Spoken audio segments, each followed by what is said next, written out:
Assalamualaikum warahmatullahi wabarakatuh.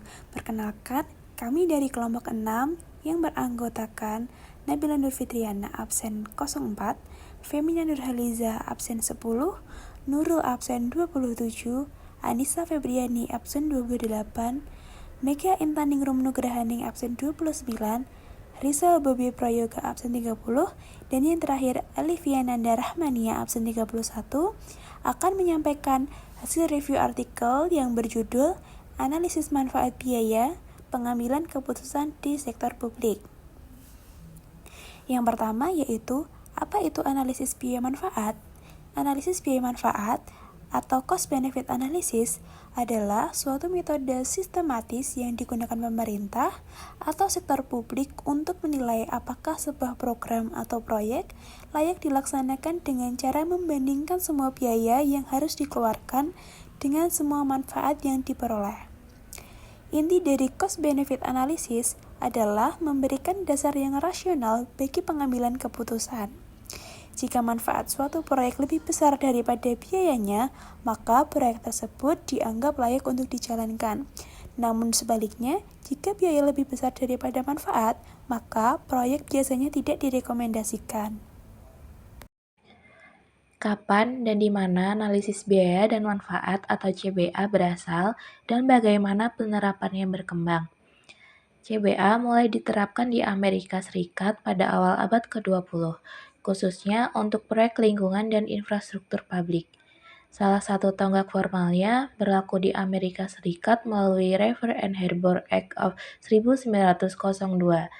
Dalam perkembangan selanjutnya, pemerintah Amerika Serikat memperkuat aturan penggunaan CBA lewat Executive Order Nomor 12.291 tahun 1981 yang mewajibkan analisis dampak termasuk biaya dan manfaat untuk regulasi dan efek ekonomi besar. Kini, CBA telah diadopsi luas di banyak negara maju dan berkembang, dan diterapkan pada proyek di sektor seperti kesehatan, transportasi, lingkungan, dan perencanaan kota.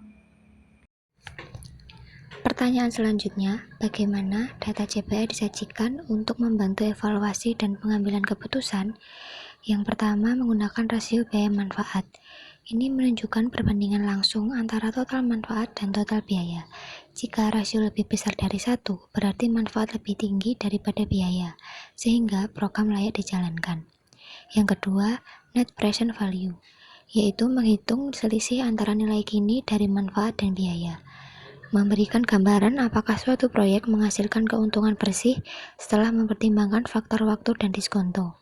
Yang ketiga, internal rate of return atau IRR, yaitu menghitung tingkat pengambilan investasi IRR dibandingkan dengan tingkat diskonto standar pemerintah. Jika lebih tinggi, proyek dianggap menguntungkan. Selain tiga format utama ini, CBA juga memasukkan deskripsi non-kuantitatif.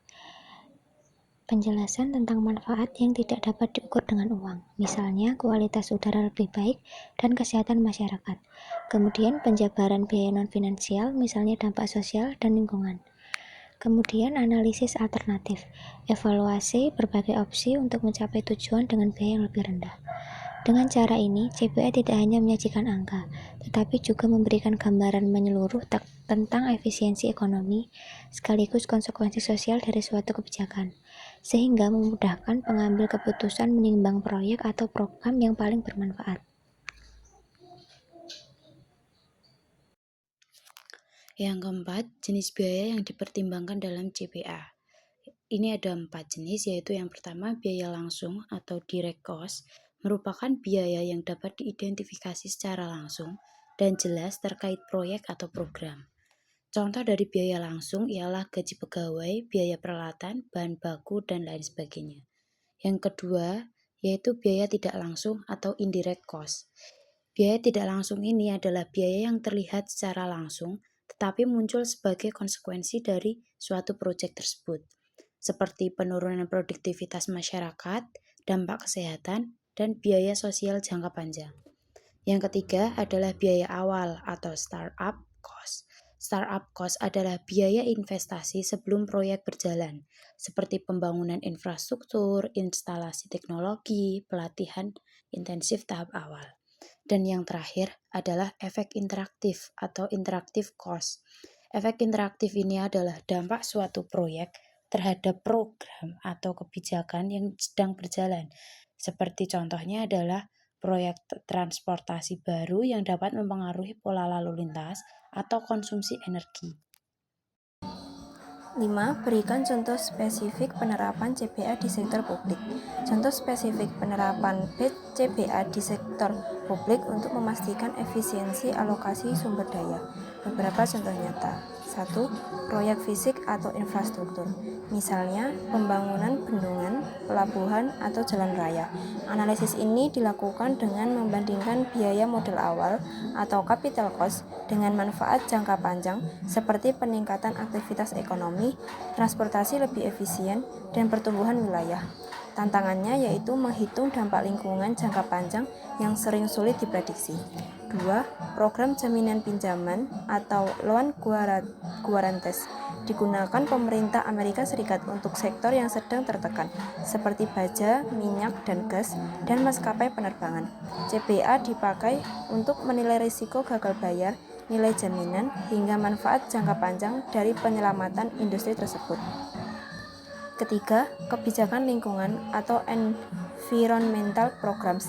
Contoh paling menonjol adalah penerapan Clean Air Act oleh Environmental Protection Agency periode 1970 sampai 1990. Biaya program diperkirakan mencapai 689 miliar US dollar, sementara manfaat berupa pengurangan populasi, peningkatan kesehatan, dan produktivitas ekonomi mencapai 29,3 triliun US dollar. Ini menunjukkan manfaat jauh melebihi biaya. Dan yang terakhir, proyek sains besar atau Big Science Project. Misalnya, pembangunan superconducting supercollider. Biaya dapat dihitung secara pasti atau biaya pembangunan operasional riset, tetapi manfaatnya sulit diukur karena hasil penelitian sering tidak langsung terlihat dan bersifat jangka panjang. Keenam, ada apa saja kritik utama yang ditujukan terhadap CBA?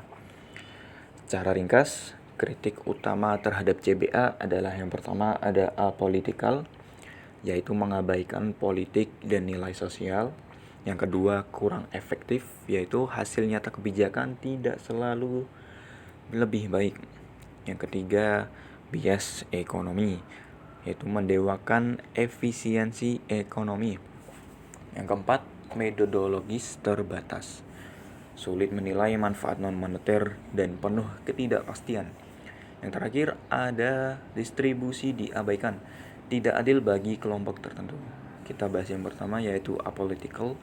Jadi CBA dirancang untuk terlihat netral dan objektif, padahal kebijakan publik selalu mengandung kepentingan politik dan konflik antar aktor. Dengan hanya menekankan pada hitungan biaya dan manfaat, CBA sering mengaburkan pertentangan kepentingan, nilai, dan agenda politik. Akibatnya, ia bisa memberikan kesan rasional meskipun sebenarnya keputusan tetap dipengaruhi oleh aktor politik. Yang kedua, efektivitas dipertanyakan.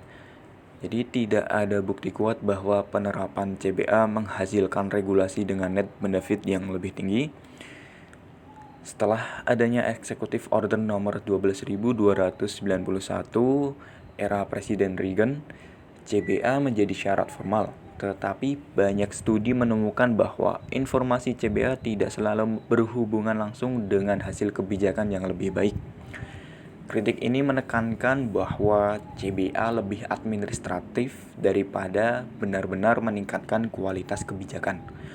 Yang ketiga ada bias ekonomi. Jadi CBA menekankan pada efisiensi ekonomi sehingga sering mengabaikan aspek sosial, keadilan, distribusi, dan nilai non-ekonomi. Dengan mengkuantifikasi semua variabel ke dalam satuan uang, CBA berisiko memperkuat dominasi nilai pasar dalam kebijakan publik. Misalnya, dalam kasus emisi karbon, manfaat lokal atau ekonomi bisa diutamakan, sementara kerugian global atau lingkungan dan sosial diabaikan. Selanjutnya ada keterbatasan metodologis. sulit menilai manfaat yang intangible atau misalnya kesehatan mental, kualitas hidup, nilai lingkungan, atau manfaat jangka panjang dari ilmu pengetahuan. Dalam bidang yang penuh ketidakpastian, seperti perubahan iklim, hasil CBA sering tidak akurat karena keterbatasan data dan proyeksi. Perbedaan asumsi atau diskonto, horizon waktu, atau penilaian manfaat bisa menghasilkan angka yang sangat berbeda. Yang terakhir, ada masalah distribusi dan keadilan. CBA menekankan total net benefit, bukan siapa yang mendapatkan manfaat dan siapa yang menanggung biaya. Hal ini bisa menutupi ketidakadilan sosial. Misalnya, proyek infrastruktur yang menguntungkan kelas menengah ke atas tetapi merugikan komunitas miskin.